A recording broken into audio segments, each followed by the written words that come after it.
नमस्कार विद्यार्थी मित्रांनो आणि बंधू भगिनींनो.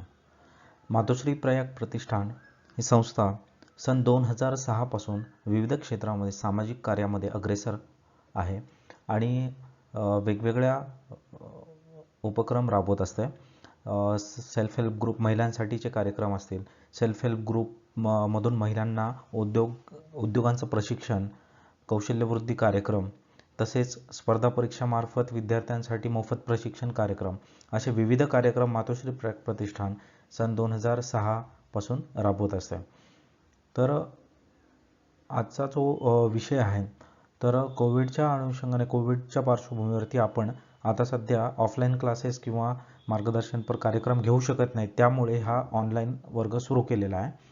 तर यामध्ये आपण स्पर्धा परीक्षा मोफत मार्गदर्शन वर्ग तसेच जनजागृती कार्यक्रम. तर यामध्ये आजचा विषय आपला महिलांच्या संदर्भातील अधिकार, महिलांचे जे अधिकार आहेत, ही एक नवीन सिरीज आपण सुरू करत आहोत मातोश्री प्रयाग प्रतिष्ठानमार्फत. तर यामध्ये आपण महिलांचे अधिकार जे आहेत, कॉन्स्टिट्यूशनल राईट्स संदर्भात असतील किंवा लिगल राईट्स असतील महिलांचे, तर या संदर्भात जे काही महिलांचे अधिकार आहेत तर त्याची आपण माहिती घेणार आहोत या लेक्चर सिरीजमध्ये. तर मी विकास गायकवाड आपलं सर्वांचं या लेक्चर सिरीजमध्ये मार्गदर्शनपर कार्यक्रम आणि जनजागृती कार्यक्रममध्ये स्वागत करतो. आजचा विषय आहे medical termination of pregnancy act 1971 and MTP amendment bill 2020. तर मेडिकल टर्मिनेशन ऑफ प्रेग्नन्सी ॲक्ट 1971चा जो आहे तर हा आता सध्या चर्चेत होता. आणि दुसरी गोष्ट म्हणजे या संदर्भात, या ॲक्ट संदर्भात नेहमीच थोडंसं कॉन्ट्रोवर्शियल आणि सजेशन्स चालू असतात सगळीकडून की काय आहे exactly medical termination of pregnancy act आणि 1971चा आणि त्याच्यामध्ये काय प्रोव्हिजन्स आहेत, त्यानंतर का हा बिल चर्चेमध्ये आला आणि 2020मध्ये त्याच्यात काय बदल करण्यास पार्लमेंटमध्ये सादर केल्या गेल्या, तर हे आपण पाहणार आहोत. त्यानंतर वेगवेगळ्या ज्या केसेस आहेत सुप्रीम कोर्ट आणि हायकोर्टामध्ये काही चर्चेत आलेल्या केसेस आहेत त्या या विषयाच्या अनुषंगाने त्या केसेसबद्दल थोडी माहिती घेऊया आपण. त्यानंतर जे काही इंडियन पिनल कोड आहे IPC 1860 1860चा आणि त्यानंतर MTP ॲक्टचं इंडियन कॉन्स्टिट्यूशन आणि IPC सोबत काय कुठले मेजर्स आहेत तर ते पण आपण इथे अभ्यासणार आहोत. दुसरी गोष्ट म्हणजे MTP ॲक्ट बघूया, त्याच्यामधील कलमांचा सविस्तर अभ्यास करू आपण या लेक्चरमध्ये. तसेच MTP अमेंडमेंट बिल 2020 या संदर्भात पण माहिती घेऊया आणि काय की इश्यूज आहेत आणि रिकमेंडेशन्स आहेत किंवा ॲनालिसिस आहेत ते आपण पाहूया.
28 फेब्रुवारी 2017ला महाराष्ट्रातले एक महिला होते.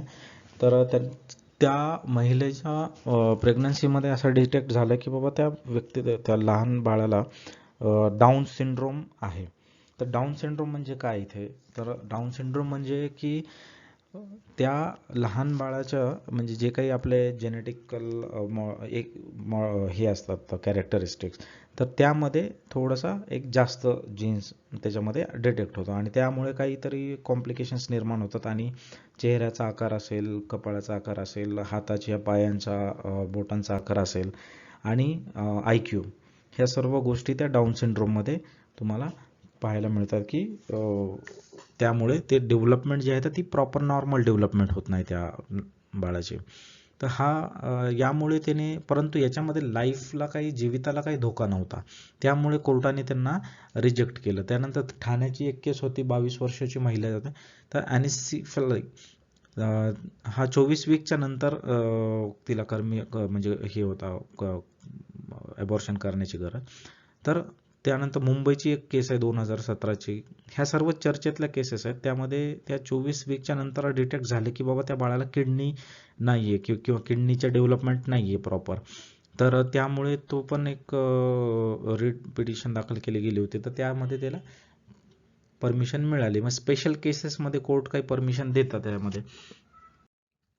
तर इंडियन कॉन्स्टिट्यूशन नुसार आणि IPC याचं थोडंसं आपण ह्या ॲक्टशी रिलेटेड बोलूया.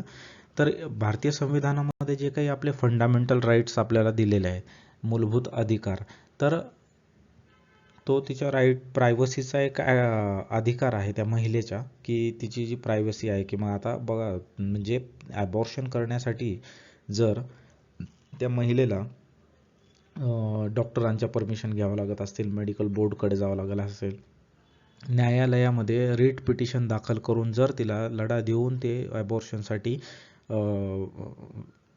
आपला अधिकार हे करून घ्यावा लागत असेल, भांडून घ्यावं लागत असेल, तर तो तिच्या प्रायव्हसीचा मुद्दा तिथे येतो. मग त्यामुळे फंडामेंटल राईट्स आहेत आपले, तर तिथे कुठेतरी हे झालं. तर रिझनेबल रिस्ट्रिक्शन्स क्वालिफाईड राईट म्हणून दिले. ॲबॉर्शन हा क्वालिफाईड राईट आहे कॉन्स्टिट्यूशननुसार. आपल्याकडे कॉन्स्टिट्यूशनमध्ये ॲब्सोल्यूट राईट्स आणि क्वालिफाईड राईट्स आहे. तर क्वालिफाईड राईटमध्ये काय आहे की रिझनेबल रिस्ट्रिक्शन्स घालू शकतं स्टेट त्याच्यावरती, की एखादा जो राईट आहे तर त्यातला हा भाग म्हणून रिझनेबल रिस्ट्रिक्शन्स म्हणून मग MTP ॲक्टमध्ये आपल्याला ते पाहायला मिळेल. ह्याच्यामध्ये रिझनेबल रिस्ट्रिक्शन्स दिलेले आहेत, परंतु तो काही थोडासा रिझनेबल नसल्यामुळे, तर त्याच्यामध्ये कॉम्प्लिकेशन्स भरपूर असल्यामुळे तो नेहमी चर्चेचा विषय ठरला. त्यानंतर आर्टिकल 142, आर्टिकल 142 जे आपले भारतीय संविधानाचं, तर ते सुप्रीम कोर्टाला हे करता की स्पेशल केसेसमध्ये सुप्रीम कोर्ट त्यांचे काही निर्णय देऊ शकतं. मग त्या स्पेशल केसेसमधून मग आता MTP ॲक्ट सांगतो की 24 आठवड्यांच्या वर जर प्रेग्नन्सी गेली तर तुम्हाला ते ॲबॉर्शन तिथे करता येणार नाही. आत्ताचा, पूर्वीचा MTP ॲक्ट 1971चा सांगत होता की बाबा 20 आठवडे मॅक्सिमम लिमिट. तर 20 आठवड्याच्या नंतर मग हे पॉसिबल नव्हतं. मग सुप्रीम कोर्टाचा अधिकार वापरून सुप्रीम कोर्ट काही स्पेशल केसेसमध्ये, की जिथे समजा आता गरज आहे महिलेला की तिचा म्हणजे आता तिच्या जीविताला धोका आहे किंवा त्या होणाऱ्या बाळाला धोका आहे, व्हॉलंटरीली तर करूच शकत नाही महिला ॲबॉर्शन. याच्यामध्ये या ॲक्टनुसार व्हॉलंटरीली करताच येणार नाही तिला, कारण IPC जे आहे आपलं इंडियन पिनल कोड 1860, तर त्याच्यामध्ये हा क्रिमिनल ऑफेन्स सांगितलेला आहे.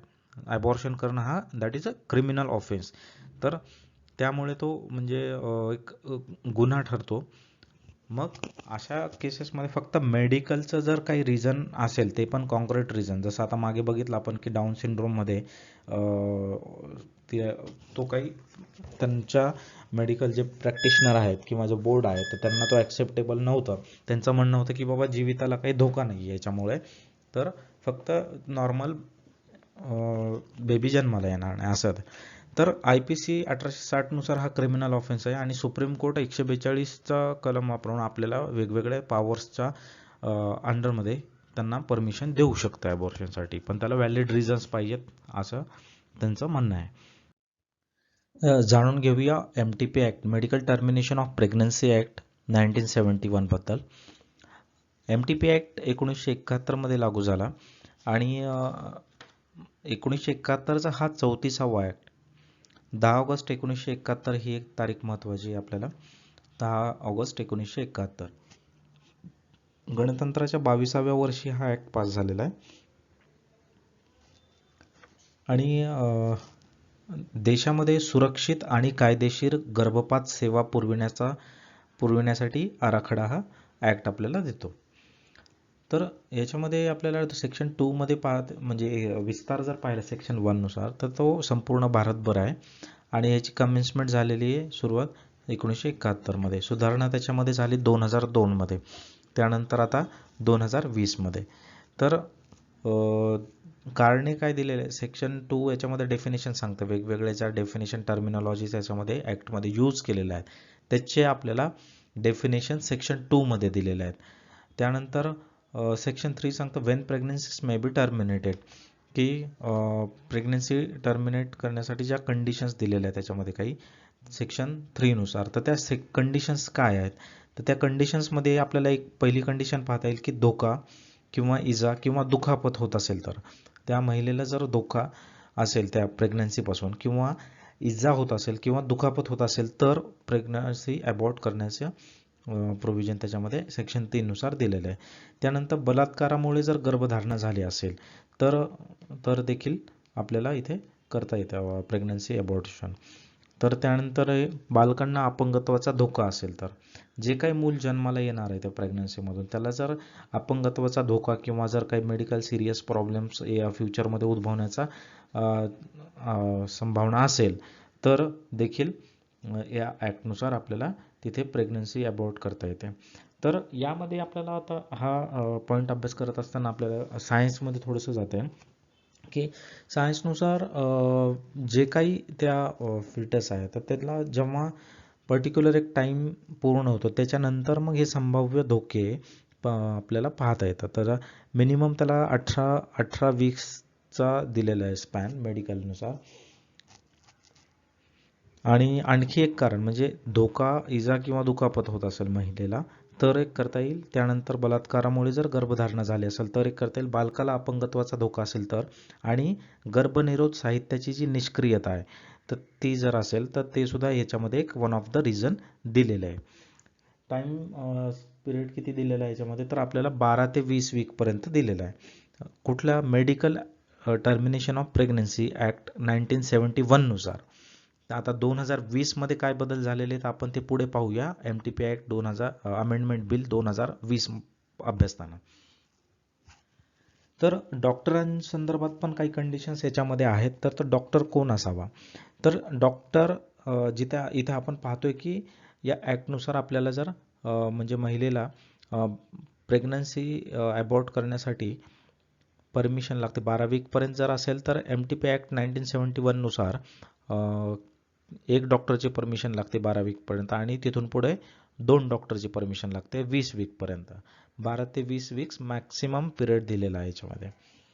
नोंदित डॉक्टर कोण असं होता, स्टेट मेडिकल रजिस्टरमध्ये ज्याचं नाव असलं पाहिजे, स्टेट मेडिकल रजिस्टर.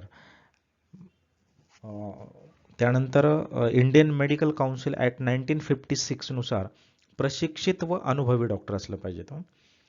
हे 2 महत्त्वाचे मुद्दे लक्षात ठेवा, कारण या मुद्द्यांच्या बेसिसवरतीच थोडीशी कॉन्ट्रोवर्सी निर्माण झाली. कारण त्याची जी संख्या आहे तर ती संख्या जी एलिजिबिलिटी क्रायटेरिया कंडिशन्स दिलेला आहे डॉक्टरच्या संदर्भात, तर तेवढ्या प्रमाणात डॉक्टर अवेलेबल आहेत का, हा एक मूळ मुद्दा होता, प्रश्न होता तिथे. की जे काही गव्हर्नमेंट आणि त्यानंतर प्लेस एक दिले सेक्शन 4 काय सांगता, प्लेस कुठे करता येईल मेडिकल टर्मिनेशन ऑफ प्रेग्नन्सी, तर त्याचा प्लेस कुठलं असलं पाहिजे, तर that is defined under this act. तर ह्या 2 गोष्टीमुळे जी अवेलेबिलिटी आहे तर ती त्यावेळेला डॉक्टरांची आहे का, तर ते पुढे आपण कुठले रिपोर्ट काय सांगतात ते आपण पुढे पाहूया MTP ॲक्ट अमेंडमेंट बिल 2020 अभ्यासताना. तर स्त्रीरोग व प्रसूतीशास्त्र विषयात 6 महिने अनुभव असला पाहिजे त्या डॉक्टरला. शासकीय सर्व सुविधा असलेल्या दवाखान्यामध्ये 1 वर्ष काम करण्याचा अनुभव पाहिजे. आणि इंडियन मेडिकल काउन्सिल ॲक्ट 1956 नुसार MBBS डॉक्टर 12 आठवड्यांपर्यंत गर्भपात करू शकतात. MTP ॲक्टनुसार जे काही आपले मेडिकल स्टाफ नर्स असतील किंवा प्रशिक्षित दाई असेल किंवा अप्रशिक्षित इतर व्यक्ती असतील तर यांना परवानगी नाही आहे. बिलकुल परवानगी या ॲक्टनुसार दिलेली नाही आहे ॲबॉर्शन करण्यासाठी. तर प्लेस संदर्भात जर आपण बोलतोय सेक्शन 4, तर MTP सेंटर जे आहे, medical termination of pregnancy centre असेल, तर त्यासाठी nursing home, private hospital, NGO यांना जिल्हास्तरीय समिती, तर जिल्हास्तरीय समितीचं जे काही प्रावधान आहे DLC, डिस्ट्रिक्ट लेवल कमिटी, तर जिल्हा शल्य चिकित्सकांची मान्यता घ्यावी लागते त्याला, आणि त्यानंतर मग हे केंद्र म्हणून त्यांना परमिशन मिळते. तर आरोग्य केंद्राची केंद्र परवानगी मर्यादा जी आहे, तर ती पण याच्यामध्ये आपल्याला असं पाहता येईल की PHC जे प्रायमरी हेल्थ सेंटर जे असतात, तर तिथं नोंदणीकृत प्रशिक्षित डॉक्टर आणि आवश्यक साहित्य आणि सेवा ह्या जर अवेलेबल असतील तर 8 वीकपर्यंत तिथे परमिशन दिलेली आहे. त्यानंतर ग्रामीण रुग्णालय, नोंदणीकृत पात्र डॉक्टर आणि आवश्यक साहित्य असेल तर 12 वीक्सपर्यंतच्या प्रेग्नन्सीला ॲबॉर्शनच्या करता येईल तिथं. प्लेस संदर्भात बोलतो आपण, section 4 place. Medical college, district civil hospital, district civil hospital आणि प्रथम संदर्भ सेवा संस्था, तर इथे 20 वीकपर्यंत करता येईल district civil hospital, medical college आणि प्रथम संदर्भ सेवा संस्थाला. तर प्रायव्हेट हॉस्पिटलचं जे आहे तर ते डिस्ट्रिक्ट लेवल कमिटी जी असणार आहे DLC, जिल्हा स्तरीय समिती, त्याच्या मान्यतेनुसार 20 वीकपर्यंत किंवा 12 वीकपर्यंतची परमिशन दिली जाऊ शकते.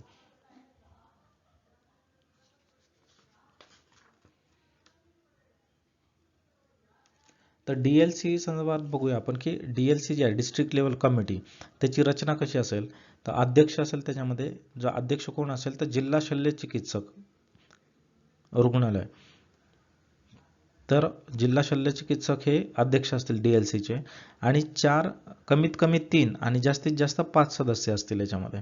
तर सदस्य कोण असतील की विभाग प्रमुख, शल्य चिकित्सक, स्त्रीरोग तज्ज्ञ, भूलतज्ञ हे, किंवा जिल्हा अध्यक्ष भारतीय वैद्यकीय संघटना, अशासकीय प्रतिनिधी एक असतील, अशासकीय संस्था प्रतिनिधी, आणि अध्यक्ष आरोग्य समिती. तर एवढे लोक ह्याचे सदस्य असतील. ही झाले कुठली, महानगरपालिका स्तरीय समिती, आणि ही डिस्ट्रिक्ट लेवल कमिटी झाली. आणि महानगरपालिका स्तरीय समिती पाहूया आपण, त्याच्यामध्ये कोण असतील अध्यक्ष, आरोग्य वैद्यकीय अधिकारी, आरोग्य सेवा, महानगरपालिका, हे त्याचे अध्यक्ष असतील. म्हणजे डिस्ट्रिक्ट लेवल कमिटीच्या नंतर आपल्याला दुसरी एक समिती पाहायला मिळते, महानगरपालिका स्तरीय समिती. त्याच्यामध्ये अध्यक्ष आरोग्य वैद्यकीय अधिकारी, आरोग्य सेवा, मनपा, महानगरपालिका असतील. त्यानंतर सदस्य हे स्त्रीरोगतज्ञ, भूलतज्ञ, प्रभारी शल्यचिकित्सक असतील, विशेष प्रभारी शल्यचिकित्सक. सदस्य असतील जिल्हा अखिल भारतीय वैद्यकीय संस्था चे जिल्हाध्यक्ष. त्यानंतर सदस्य असतील अशासकीय संस्था प्रतिनिधी, आणि सदस्य असतील सभापती आरोग्य समिती. हे महानगरपालिका स्तरीय समितीचे सदस्य आणि अध्यक्ष असतील. तर डिस्ट्रिक्ट लेवल कमिटीचे पण आपण याच्यामध्ये पाहिलेले आहेत.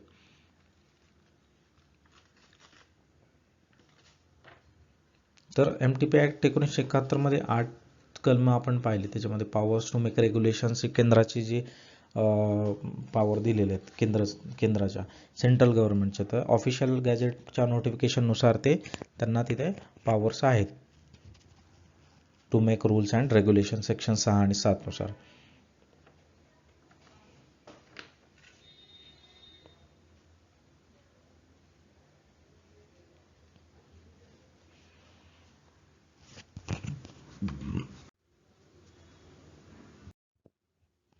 MTP अमेंडमेंट बिल 2020, तर मागच्या जो MTP ॲक्ट 1971 होता, त्याच्यामधल्या ज्या काही उणिवा होत्या आणि जे काही वादातीत मुद्दे होते, तर त्याच्यावरती सोल्युशन म्हणून MTP अमेंडमेंट बिल 2020 लोकसभेमध्ये इंट्रोड्यूस केलं गेलं 2 मार्च 2020ला, आणि लोकसभेमध्ये पास केलं गेलं 17 मार्च 2020ला.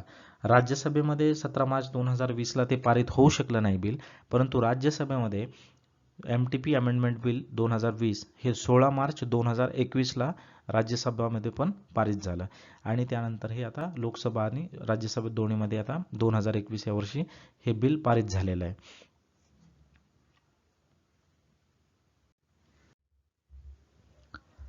की हायलाइट्स काय आहेत? MTP ॲक्ट अमेंडमेंट ॲक्ट 2020चं जे बिल आहे तर त्याच्यामध्ये आपल्याला पाहता येईल की टाईम लिमिटचे time limit and grounds for termination of pregnancy. तर 2000 आपलं 1971चा 1971चा जो ॲक्ट होता तर त्याच्यामध्ये आपण पाहिलं की 12 ते 20 आठवड्यांपर्यंतचा जो टाईम लिमिट त्याच्यामध्ये दिले होते. परंतु 18 वीकमध्ये जर डिटेक्ट झालं आणि काही केसेसमध्ये जर त्यानंतर डिटेक्ट झालं की जर काही मेडिकल प्रॉब्लेम्स सिरियस प्रॉब्लेम्स असतील त्या होणाऱ्या बाळाला तर किंवा त्यापासून जर काही मातेला धोका असेल तर तो टाईम पिरियड जो होता तर ह्या सगळ्या ज्या काही शासकीय ॲक्टनुसार दिलेल्या ज्या प्रोसिजर्स आहेत त्या प्रोसिजर्स फॉलो करण्यासाठी तो वेळ तेवढा पुरेसा नव्हता. त्यामुळे आता या 2020च्या ह्याच्यानुसार त्याच्यामध्ये वाढ करण्यात आलेली आहे. तर 20 मॅक्सिमम जी कॅप लावली होती 20 आठवड्यांची तर ती वाढवून 24 आठवडे इथे करण्यात आलेली आहे.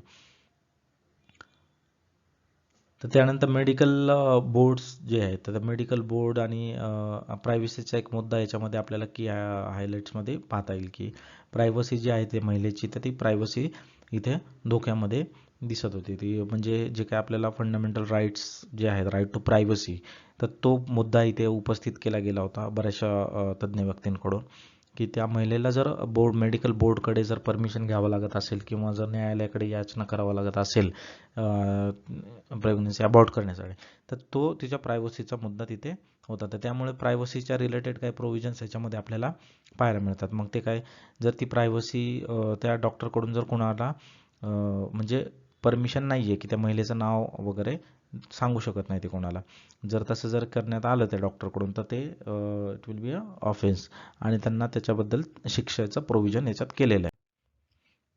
तर दोन्हीचं कंपॅरेटिव्ह बघू आपण 1971 आणि 2020चं जे बिल आहे. तर 1971चा जो ॲक्ट आहे MTP ॲक्ट 1971 त्याच्यामध्ये 12 वीकपर्यंत एका डॉक्टरची ॲडवाईसची गरज होती. तर 2020चं जे आहे तर त्याच्यामध्ये पण आपल्याला 12 वीकपर्यंत एका डॉक्टरच्या ॲडवाईसची गरज लागते. 12 ते 20 वीकमध्ये जर आपण पाहिलं तर MTP ॲक्ट 1971 सांगतो 2 डॉक्टरांचं ॲडवाईसची गरज लागेल त्याच्यामध्ये.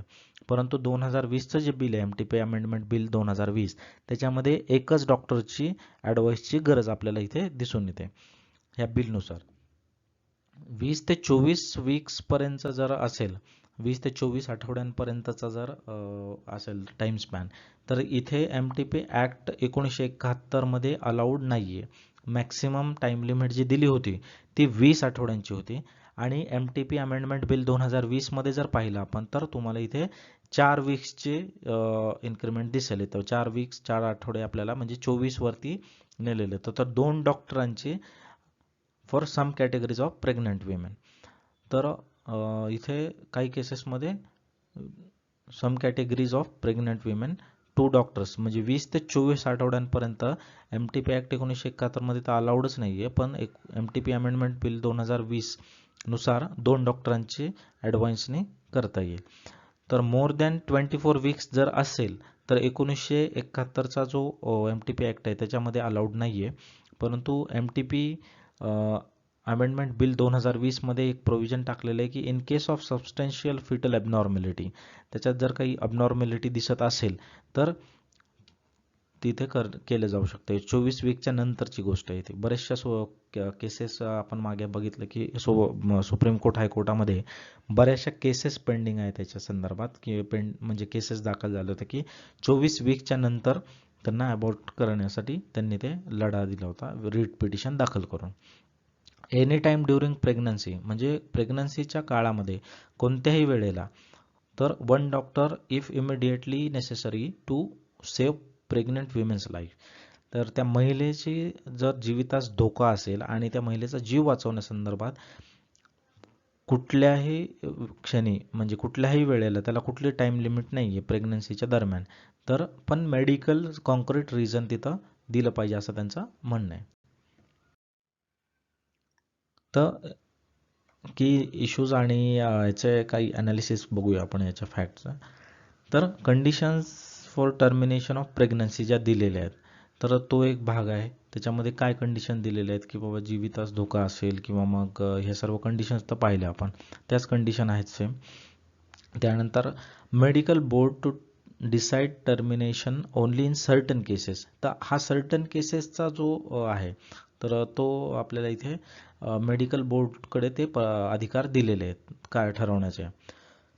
त्यानंतर आपण पाहिलं की काही स्पेशल कॅटेगरीज ऑफ वुमेन आपण ते अभ्यासलं की 2020चा जो ॲक्ट आहे बिल आहे तर अमेंडमेंट बिल, त्याच्यामध्ये सर्टन कॅटेगरीज ऑफ विमेन असं दिलेलं आहे. परंतु ह्या सर्टन कॅटेगरीज कुठल्या असाव्यात ह्या काही स्पेसिफाईड केलेलं नाही आहे ॲक्टनुसार.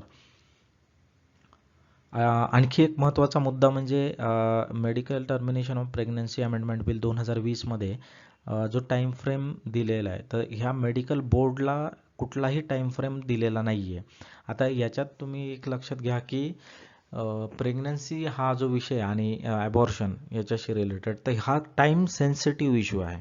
म्हणजे एक एक दिवसामध्ये ते जे फिटल डेव्हलपमेंट होत असते तर 20 वीकच्या पुढे असेल 24 वीकच्या पुढे असेल तर हा टाईम स्पॅन खूप महत्त्वाचा आहे. परंतु मेडिकल बोर्डला असा कुठला टाईम स्पॅन त्याच्यामध्ये दिलेला नाही आहे ह्या बिलनुसार की एवढ्या कालावधीच्या आत तुम्ही निर्णय दिला पाहिजे किंवा निर्णय द्यावा असा टाईम स्पॅन डिफाईन केलेला नाही आहे ॲक्टनुसार. तर त्यामुळे तो एक थोडासा इश्यू आहे इथे. त्यानंतर ट्रान्सजेंडर पर्सन संदर्भात काही स्पेसिफिकली कुठलं याच्यामध्ये दिलेलं नाही आहे, तर विमेन म्हणूनच कन्सिडर केलेलं आहे सर्व. तर ट्रान्सजेंडरच्या संदर्भात इथं काही उल्लेख केलेला नाही आहे संदर्भ बिलामध्ये. त्यानंतर availability of qualified medical professionals हा एक खूप मोठा इश्यू आहे आपल्या देशामध्ये. म्हणजे हेल्थ इन्फ्रास्ट्रक्चर जर पाहिलं आपण तर हेल्थ इन्फ्रास्ट्रक्चर असेल किंवा आपलं जे काही बजेट आहे तर बजेटमध्ये जे काही प्रावधान केलेलं आहे त्याच्यामुळे हेल्थ इन्फ्रास्ट्रक्चर तेवढ्या प्रमाणात पॉप्युलेशनच्या प्रमाणात अवेलेबल क्वालिटी मेंटेन झालेली नाही. आणि मेडिकल प्रोफेशनल्स जे आहेत तर मेडिकल प्रोफेशनल्स पण आपल्याला इथे याच्यामध्ये मेडिकल प्रोफेशनल्सची पण कमतरता आपल्याला इथे दिसून येते. तर इथे असं सांगता येईल आपल्याला की the all India rural health science the all India rural health statistics 2018-19चं जे रिपोर्ट आहे indicates that there are 1351 gynaecologist and in community health clinics in rural areas. आणि शॉर्टफॉल किती सांगितलेला आहे all India rural health statistic 2018-19 नुसार गायनेकोलॉजिस्टचा आणि expert doctor आहेत त्या फील्डमधले त्यांचा शॉर्टफॉल 4002 सांगितलेला आहे. तर that is 75% of shortage of qualified doctors. 75% qualified डॉक्टर्सचं शॉर्टेज इथं आपल्याला मेडिकल प्रोफेशनलचं दिसून येतं.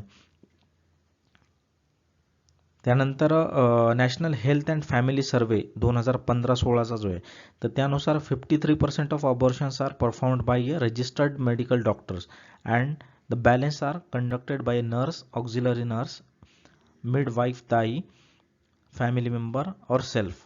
म्हणजे 2015-16चा national health and family survey report काय म्हणतो की फक्त 53% अबॉर्शन्स हे मेडिकल रजिस्टर्ड मेडिकल डॉक्टरकडून केले जातात.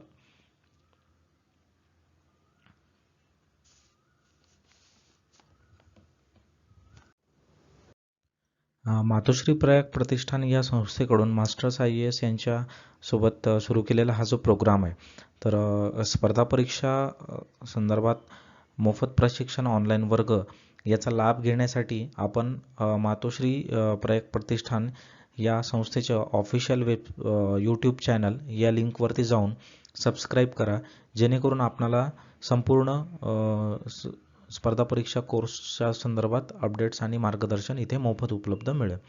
त्यानंतर स्पर्धा परीक्षेचे वेगवेगळे जे कोर्सेस आहेत त्या संदर्भात तुम्हाला इथे या लिंकवरती या चॅनलवरती मास्टर्स IAS यूट्यूब चॅनलवरती जाऊन तुम्हाला जे काही UPSC आणि MPSC संदर्भातले वेगवेगळे कोर्सेस इथे अभ्यासायला मिळतील.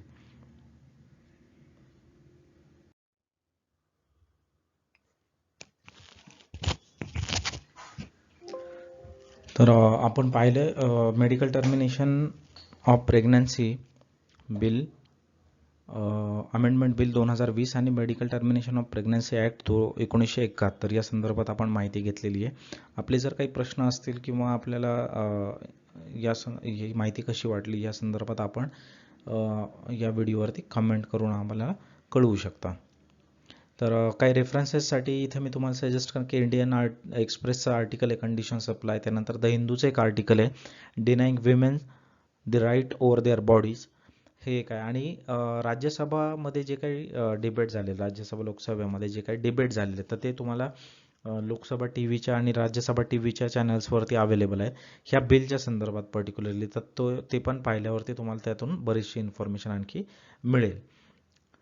तर मी आशा करतो की सर्वांना ही इन्फॉर्मेशन आवडलेली आहे आणि असेच आणखीन इन्फॉर्मेटिव्ह व्हिडिओ आम्ही तुमच्यासाठी घेऊन येत राहू.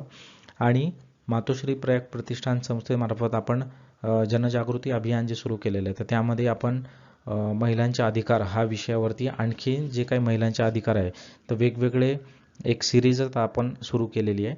तर कंटिन्युअसली तुम्ही म्हणजे सबस्क्राईब करा, म्हणजे येणारे जे काही व्हिडिओज आहेत ते तुम्हाला अपडेटेड व्हिडिओज मिळत राहतील. धन्यवाद.